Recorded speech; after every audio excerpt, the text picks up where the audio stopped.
What if everything you thought you knew about addiction was incomplete? We are taught to see it as weakness, as failure, as the inability to control yourself. But beneath the surface of every craving lies a secret, one that has nothing to do with substances and everything to do with love. Not the romantic love of adulthood, not the fleeting passions of youth, but the very first love, the love between mother and child. Addiction is not only a chemical dependency, it is the echo of a bond formed in the earliest moments of life. A bond that shaped the way you feel safe or unsafe in this world. Think back to your first years, even if you cannot remember them consciously. Your body remembers. Your nervous system remembers. Before you had words, your mother's presence or absence, her warmth or her coldness, her ability to attune or to turn away, became the silent architecture of your being. And if something was missing, if something was fractured, that emptiness did not vanish when you grew older. It followed you invisibly, shaping your choices, whispering in your cravings, guiding you toward behaviors that promised relief but delivered only repetition. This is why we must look at addiction not only through medicine, not only through willpower, but through the lens of the psyche. For Carl Jung, symptoms were not random, they were symbols. And addiction, more than almost any other symptom, is the symbolic cry of the soul. Today we will explore how the unconscious bond with the mother continues to live inside you, shaping your hunger for connection and security, and how by bringing it into the light, you can break free from cycles that once felt impossible to escape. The bond with the mother is the first invisible thread that ties us to life. Long before words, before reason, before identity, there was her voice, her touch, her rhythm. Your heart learned to beat in response to hers. Your nervous system was sculpted by the way she held you, soothed you, or left you waiting. This is not merely a sentimental image. It is the foundation of your psychological architecture. The unconscious mother bond is the soil in which the roots of your psyche grow, and whether that soil was rich or deprived, it continues to nourish, starve, the adult you have become. When this bond is balanced, the child learns to regulate, to trust, to know that the world is safe enough to explore. But when the bond is fractured, when the mother is absent, inconsistent, or overly controlling, the child's psyche learns to adapt by holding tension, by developing patterns of clinging, avoidance, or hunger that never quite goes away. These patterns retreat deep into the unconscious, hidden away from awareness, but they resurface as adult cravings, compulsions, and addictions. What looks like an innocent habit or a dangerous dependency is often the shadow of this invisible bond. And here lies the paradox. You may think you have left your childhood behind, but the mother bond lives within you, untouched by time.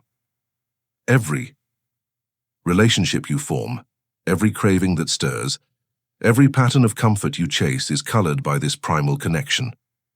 Addiction, in this view, is not simply about pleasure or escape. It is the psyche's attempt to recreate the soothing, or the safety it once longed for. Until this bond is understood and integrated, it will continue to direct your choices from the shadows. Childhood is the theater where these invisible dramas play out. The cries that were answered or ignored, the affection that was given or withheld, the subtle atmosphere of the home. All of these experiences etch themselves into the nervous system. For a child, mother is not just a person, she is the world. If the world responds with warmth, the child learns that life is trustworthy. If the world responds with coldness or chaos, the child learns that life is a battlefield, and the body grows accustomed to carrying a wound it cannot name. That wound is the seed of future addiction. Imagine a little girl who runs to her mother for comfort and finds her distracted, distant, unable to attune. The girl's longing does not disappear. It burrows into her being, becoming an ache. Years later, she may find herself reaching for substances that give a fleeting sense of warmth, alcohol that numbs the ache, food that fills the emptiness, endless scrolling that offers the illusion of connection. The substance is not the real need.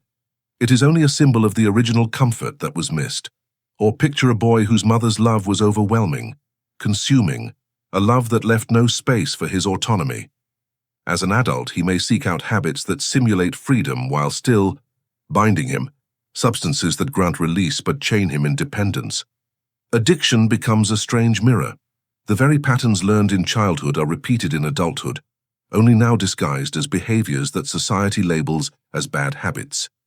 But beneath the surface, it is still the same cry of the child, echoing across the years.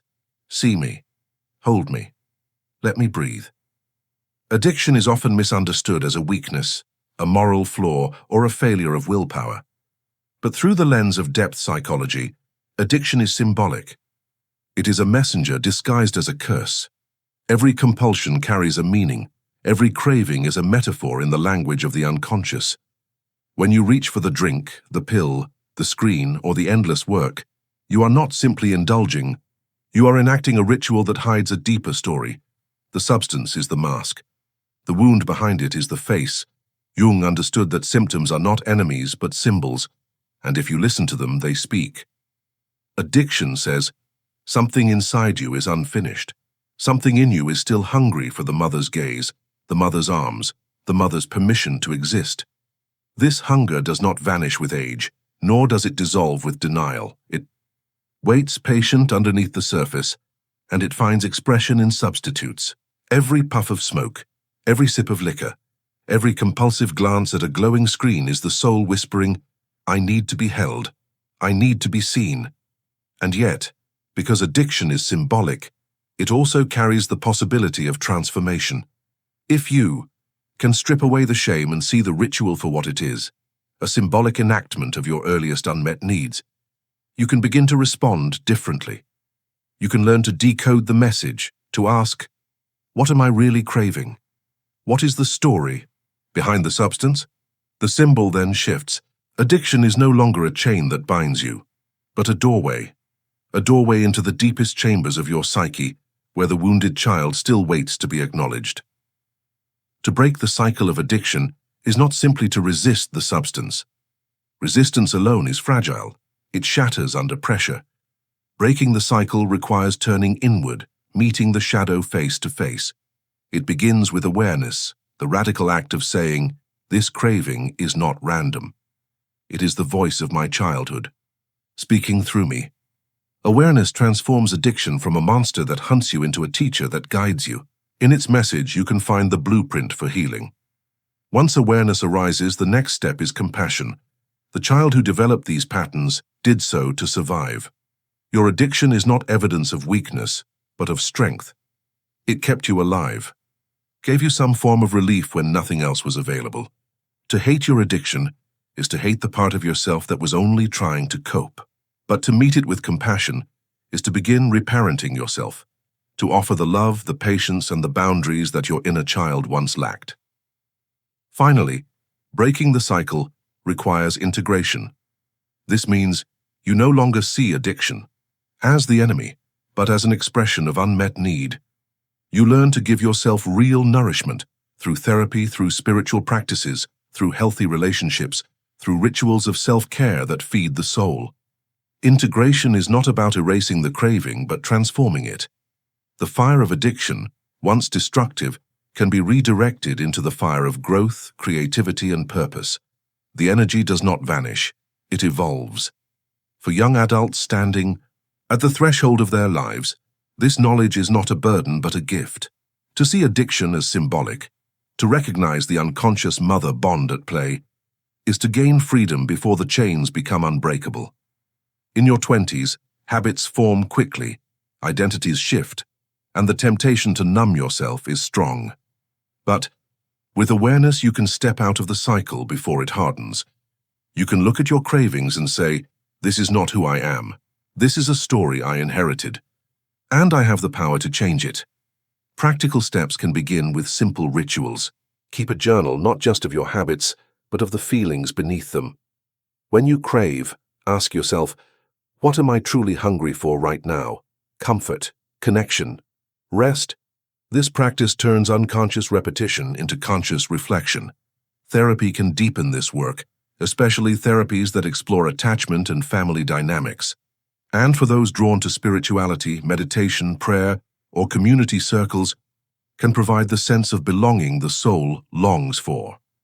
These practices do not erase the wound, but they give it language, meaning, and healing presence. Most of all, remember that you are not alone. Every young adult who struggles with addiction is carrying a story, a wound, a hunger that was never met. By naming your own, you become part of a larger healing. And in choosing to transform the bond instead of being bound by it, you do more than free yourself. You break an intergenerational cycle. You prepare a new inheritance, so that one day your children will not need to carry the same hunger you did. And that perhaps is the most powerful gift of all. Addiction is not here to humiliate you. It is not a punishment, not a mark of shame, not a sentence written into your destiny. Addiction is a messenger. It is your psyche's way of pointing toward a place within you that still waits for healing. And when you look at it this way, the battle you fight with substances or habits is no longer meaningless suffering. It becomes the doorway to transformation. The very thing that once enslaved you can become the catalyst that awakens you. You are not weak because you crave. You are human. The longing inside you is proof of your capacity to love. Proof that you were designed for connection. Proof that even in your darkest moments, your soul is still reaching for the nourishment it deserves. The path forward is not to reject this part of yourself, but to embrace it with compassion, to understand what it truly needs and to learn how to give it the love and clarity that were missing in the past. That is how cycles break. That is how healing begins. So as we close, I invite you to ask yourself, what is my addiction trying to tell me? What story is hidden behind my craving? And most importantly, how can I answer it with presence, with awareness, with love? Share your reflections below, because in voicing them, you not only begin your own healing, you also light the path for others who carry the same hidden hunger. Remember this: your addiction is not the end of your story. It is the beginning of your awakening.